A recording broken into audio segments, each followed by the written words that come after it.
affect different parts of your soul.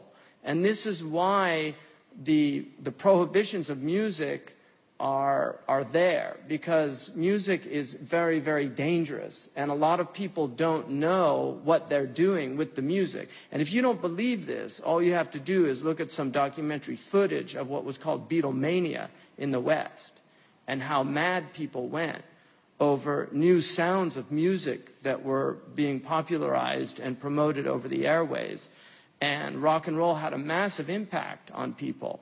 And as it got darker and darker, and you went into these heavy metal and all these other types of, you get some really, really serious problems at these concerts where people literally will go mad. I mean, obviously there's drug involvement, and this is another reason, because you'll find many of the hadith that talk about the prohibition of music also have drugs mentioned in the same hadith. In fact, there's an argument that all of them have drugs mentioned in the same hadith. And the Prophet ﷺ said the end of time won't come until people permit. And then he said, music, I mean, basically the sex, because that's the word he used meant that. And then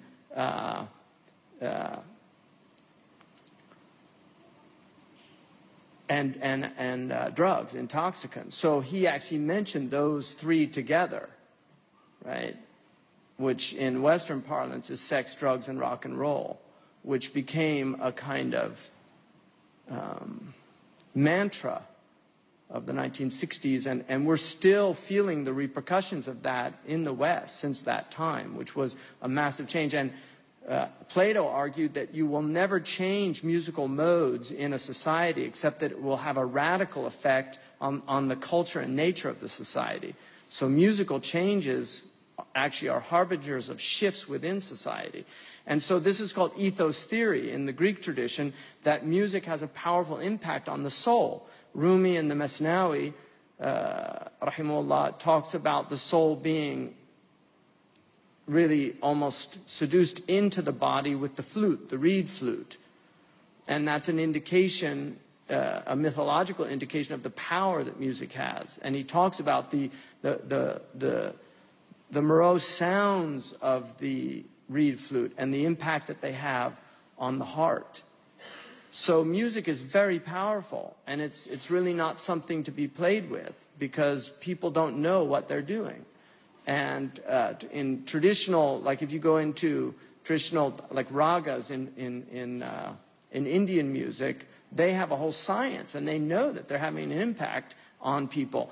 Al-Farabi wrote a book called Kitab al-Musiq al-Kabir, and in that book he gives you the maqamat to use that where you can make people laugh. If you play the maqams, they'll start laughing uncontrollably. You can play other maqams and they'll start crying. And so this is the power that exists in this form. So what you have to understand is that the religion does not have a blanket permissibility, and it doesn't have a blanket prohibition, but it has a dialectic of tension to make sure that we don't go astray in either way. And so, for instance, what we just heard, which is sama', you can, if you're present, if your heart's open to it, it can actually have a very powerful spiritual impact on you.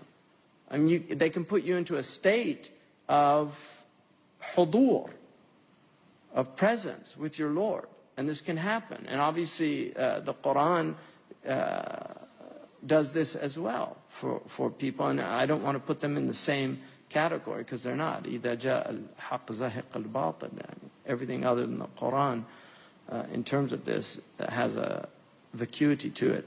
But the meanings also are embodied in these words. The things that they're saying, you know, are very powerful things. Imam al-Busayri, they were just reciting very powerful meanings from Imam al-Busayri. So just to look at a few things, he says that the Imam Muhammad al-Hassan says, quoting Mafatih al-Kunuz, that sama' has three categories. The first is absolute prohibition, and this is for the majority of people.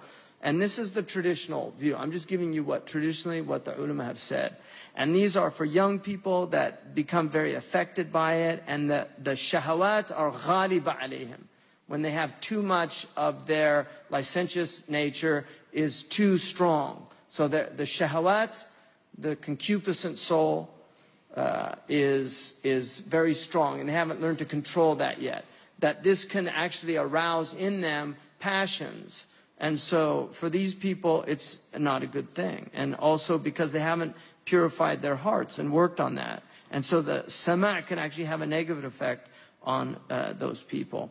And then the second one is mubah. And this is people that can listen to it and they just enjoy the sounds of it. And so it doesn't have a negative impact on them, but it's something that they take pleasure in. وَيَتَرَوَّحْ. They get some repose or something. And the third one is mandub, and these are the people that love Allah, and it actually encourages them to get closer to Allah, that they feel a nearness from it, and so it affects them in that way. And Sidi Ahmed Zarruq in his commentary on the Baghrisiya, and this is very interesting lafta of Sidi Ahmed Zarruq, a indication that he got out of it. He said, "Amma adatul lahwi," this is in his commentary. The Baghrisiya is a famous primer that was used by the Malikis in North Africa. He was a great Algerian scholar, Abdurrahman al-Waghlisi, and his book was used for many hundreds of years as a primer, like Ibn Ashir. Ibn Ashir pretty much became the dominant text. But before that, al-Waghrisi and the Qurtubiya were more dominant. Anyway, it's a beautiful text, and Sidi Ahmad Zarruq did a very nice commentary on it. But he says, وَأَمَّا آلَةُ اللَّهْوِ كَالْبُوقِ وَالْغِيطَ وَالْعُودِ وَغَيْرِهَا مِنْ آلَةِ الطَّرَبِ فَلَا يُحِلُّ سَمَعُهَا اخْتِيارًا. So Sidi Ahmad Zarruq says, as for these instruments of diversion, lahu is diversion, anything that entertains you, diverts you. He says, like the buq, the drum, the ghita, it's like a bagpipe, and then the oud, which is a stringed instrument, and these other types of instruments that are alat al-tarab.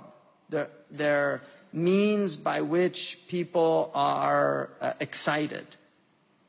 فَلَا يَحِلُّ سَمَعُهَا اخْتِيارًا. It's not permissible to listen to them by choice. So if you're hearing it in a store, doesn't go under that category. But then he says, وَمَا يُذْكَرُ عَنْ إِبْنِ عُمَرَ أَنَّهُ لَمَّا اشْتَازَ بِصَحْبِ الشَّبَابَ غَلَّقَ أُذَنَيْهِ. So he passed by a man who was playing an instrument, and he closed his ears. Ibn Umar radiallahu anhu, he plugged his ears. But he was with Nafi', وَلَمْ يَأْمُرْ نَافِعًا بِذَلِكَ يُحْتَمَلْ أَنَّ نَافِعًا لَمْ يُؤَثَرْ عِنْدَهُ فَلَا يَلْزِمُهُ غَرْقُ أُذَنَيْهِ. So what he was saying is, what that indicates is that Nafi' was not affected negatively by these things. And so he didn't have to close his ears. Now he says, and this is Imam al-Wazani, who wrote, I think, one of the finest legal arguments that I've ever heard for the permissibility of music.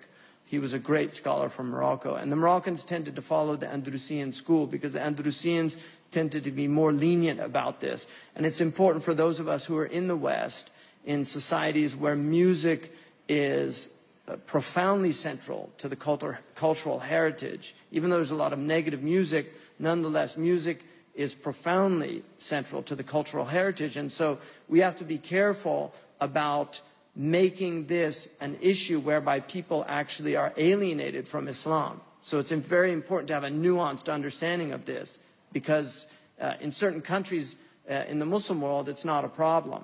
But if you take certain types of Islam as the way you introduce people to Islam, that could have a very negative effect. And that's why triaging is very important. You have to let people see what Islam is before you start giving them all the details, many of which are not agreed upon.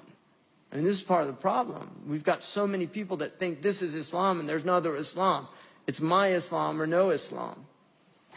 And so what he says here, Imam al-Ghazali, فَلَا يَحِلُّ سَمَعُهَا اخْتِيارًا يعني حيث كانت تؤثر فيه بأن توقعه في محرم بدليل آخر كلامه حيث قال إن نافعا لم يؤثر فيه فلا يلزمه غلق أذنيه فهو يفيد أن عدم الحلية خاص بمن يؤثر فيه فتأمله. So what he's saying is, if you really look at the subtlety of this argument, he's saying that if it affects you negatively, right, then that's really what they're arguing, that you shouldn't be listening to this. And Nafi' was not affected by it, so he did not tell him to close his ears. So had it been haram to hear it, he would have told him to close the ears. Do you see?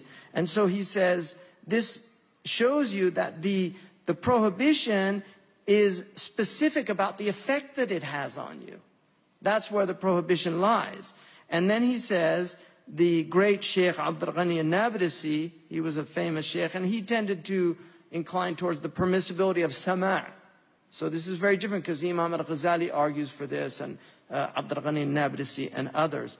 في رسالته بعد كلامه كذلك جميع الآلات المطربة. He says all of the musical instruments are like that. إذا استعملت باللهو واللعب كانت حراما وإذا خرجت عن اللهو عند أحد زالت الحرمة.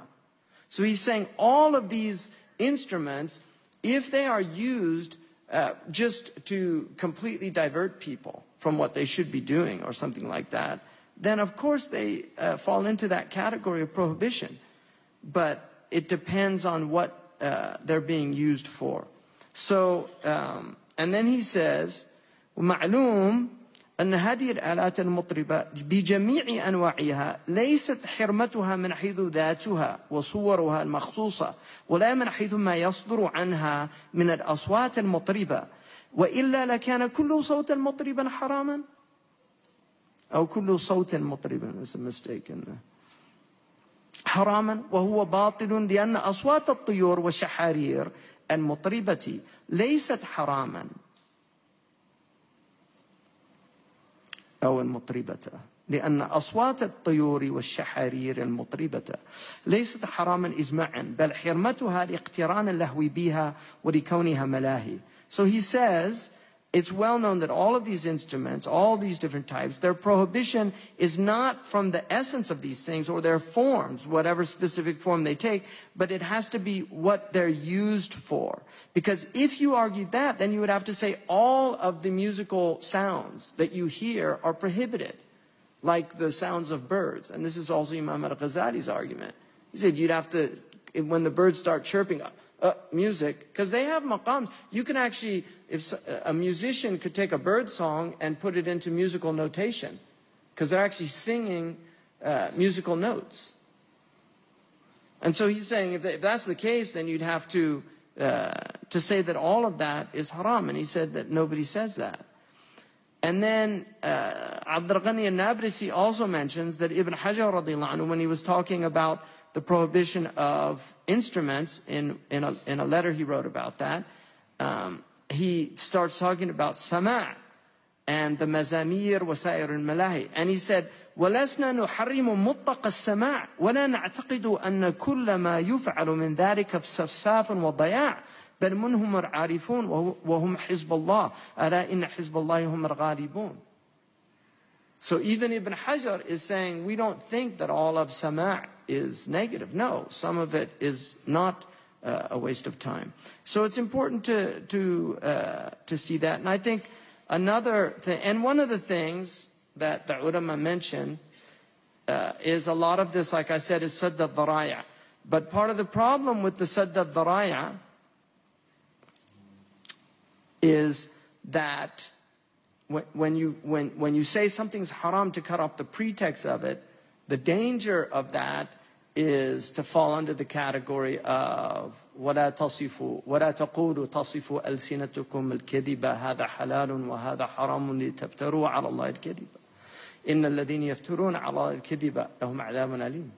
You know, that the don't say with your tongues in a lying state, this is halal and this is haram, right?